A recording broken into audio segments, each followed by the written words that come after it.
fellows, thank you, and may God bless you once again for joining me on Africa, my Heritage TV. This, as usual, is your boy and your host, Kwame, the African child. If this is your first time on this great platform, don't forget to subscribe to become part of Africa, my Heritage TV channel. And please, after subscribing, kindly also hit on the notification bell icon to enable you to receive alert on all new videos that we are going to upload on this great platform. And please use the share button under this video to also share it to enable it to go across other social media platforms. And please like the video to trigger the YouTube algorithm in promoting it further. Thank you, and may God bless you. So now the world woke up to witness the invasion of the Russian army in the nation or country of Ukraine. So, in case you don't know, Ukraine is a neighboring country of Russia. It is a border nation to Russia, you see. And as we all know, Russia is a superpower when it comes to the army or the military. And Ukraine is the underdogs here, you see. So even though for the past 1 month we have been receiving alert from the United States intelligence with respect to the CIA, Central Intelligence Agency, with respect to the NSA, that is the National Security Agency, with respect to the FBI, that's the Federal Bureau of Investigation, they were all issuing alert to the American citizens. They were all issuing alert to the American citizens in Ukraine and in Russia to move back to the States. The American government was doing this for the past 1 month. I believe most Americans that are living in Ukraine and Russia, they responded to the callings of the national government by relocating from Russia to the United States, by moving out of Russia and Ukraine to the United States. Most Canadian citizens also did the same thing, you see. And most citizens with respect to the European nations also did the same thing.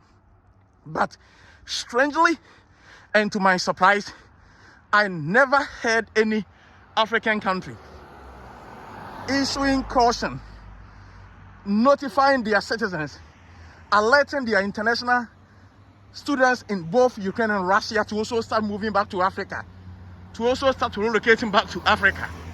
And I was like, kind of like, what the heck is going on?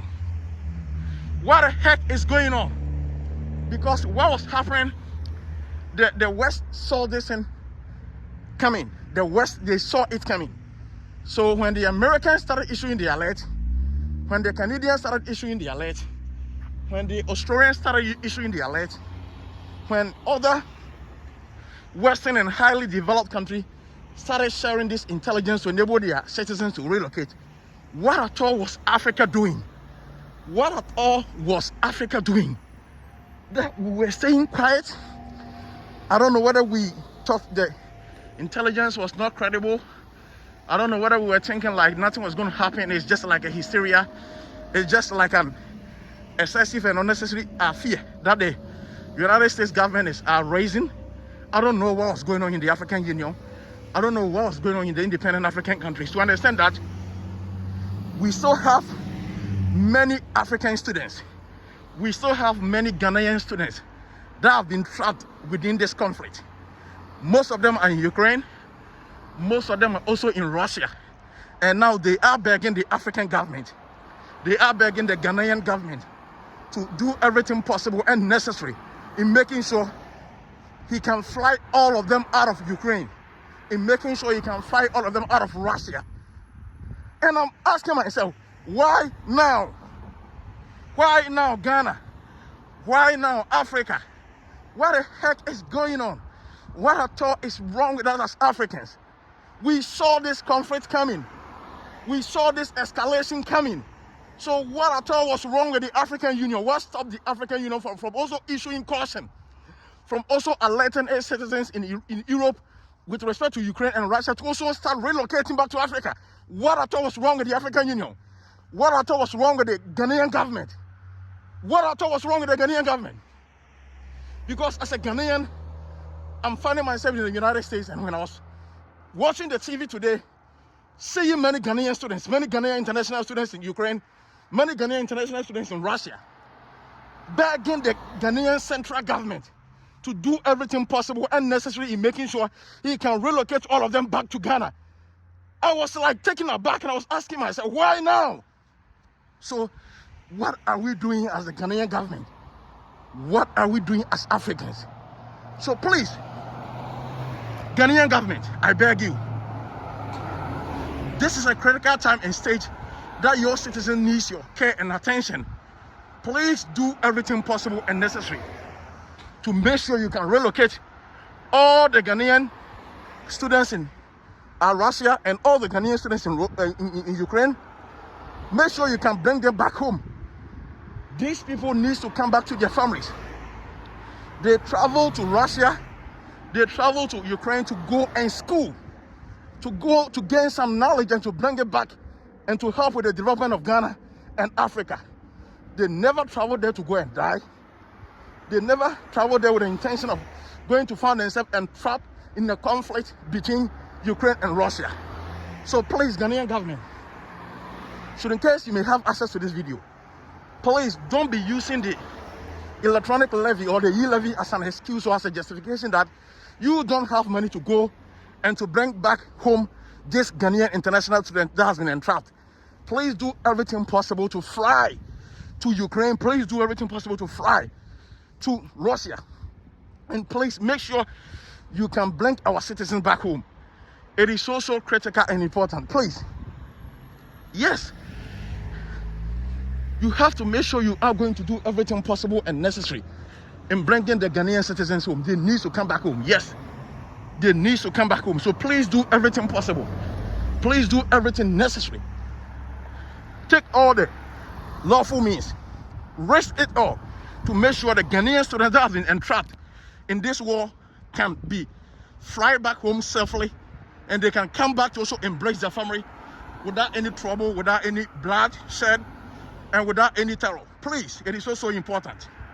So I'm appealing to the Ghanaian government. Please, it is also important for you to take this step right now. The Ghanaian international students that have been entrapped in this conflict in Ukraine are calling on you. Please, the Ghanaian government, please do your best to make sure you can relocate all these Ghanaian students. Please do your best to relocate them. They need your support. They need the help of the central government right now. This cannot be postponed. These actions cannot be postponed. So please, Ghanaian government, I'm begging you. Your citizens need you. Please go to their rescue. Please go to their rescue. The Ghanaian students are crying foul. The Ghanaian students in Ukraine are desperate. The Ghanaian students in Russia are helpless. They are vulnerable. Please go to their rescue. And I'm using this same opportunity to also appeal to the African Union. Please, the African Union needs to issue a statement. You have to come together as a union to put forth measures in making sure that all African students that have been entrapped in Ukraine and Russia can be fly back home to Africa. It is also important for we to have access to our students. Nobody needs to lose his life because of this conflict. It is also important. So this is going to be the part one of this message that I decided to recall to the Ghanaian government, because I know internationally this conflict has escalated and we are all following and we all know what is going on. So I am not the one here to update the Ghanaian and the African governments. They already know what is going on the ground. But I'm only serving as a reminder. I'm reminding them of their core duties and responsibility towards the citizenry. They need to come to our rescue. These are critical times and moments that we need their support the best. So they don't need to turn their back on us. It is also important and it is also critical. Fellows, I am almost close to where I'm going. So this is where I'm going to bring to a close this portion of the video. When I'm done with my assignments, I'll be coming back to you to give you further updates, because seriously, I wouldn't want such an experience to be happening to me whilst I'm finding myself in the United States here. You see, so I am in the shoes of my brothers and sisters entrapped in Ukraine and Russia. I'm feeling for them. I'm understanding their pains and agonies they may be going through right now, and I need to make sure I can also add my voice to this freedom that they need to have in traveling back to their homeland. Thank you, and may God bless you. Please don't forget to subscribe to Africa My Heritage TV. And please, after subscribing, kindly also hit on the notification bell icon to enable you to receive alert on all new videos that we are going to upload. Please share this video to enable you to go across other social media platforms also, and please recommend this great channel to all your friends and family. Thank you, and may God bless you. I will see you again when the next time the opportunity presents itself. Please stay safe and stay protected. Please keep on praying for peace. Please keep on praying for our brothers and sisters that have been entrapped within this conflict, to enable them to travel back home safely. Thank you, and may God bless you.